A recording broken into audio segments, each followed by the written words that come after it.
I always talk about counseling because I think it's very important. You know, I think everyone can use somebody to talk to at some time. Nobody is too strong to talk to someone.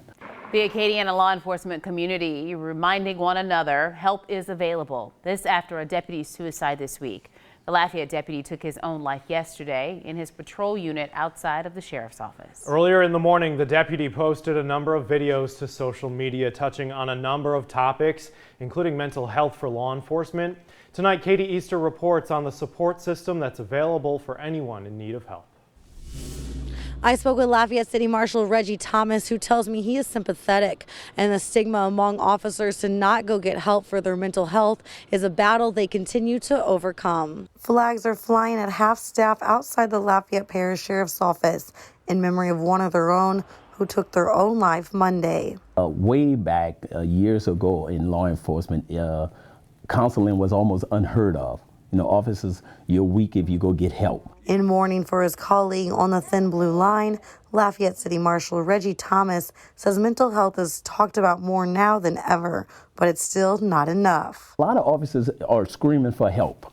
And I say that because we have to communicate better.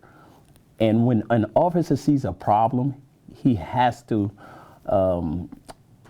contact the administration and let them know that there is a problem. Contact your supervisor and say, look, this is a friend of mine and I see he's acting differently. Dealing with traumatic events is often part of the day-to-day routine in law enforcement. Therapist Leon Winters says that can have a lasting impact on an officer's mental health. You know, it affects the brain in multiple areas, and oftentimes that's really tough to deal with alone. In police work, a lot of times officers think that they're tough, you know, and you have to realize that everybody needs somebody to talk to communicate with.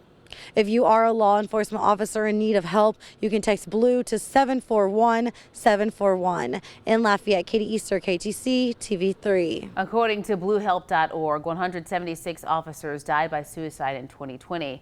That number this year is already at 15. Here are some phone numbers for help. If you or someone you know is in crisis, there is help available. Once again, you can contact the National Suicide Prevention Hotline at 1-800-273-8255 or the Suicide Crisis Hotline at 800-437-0303.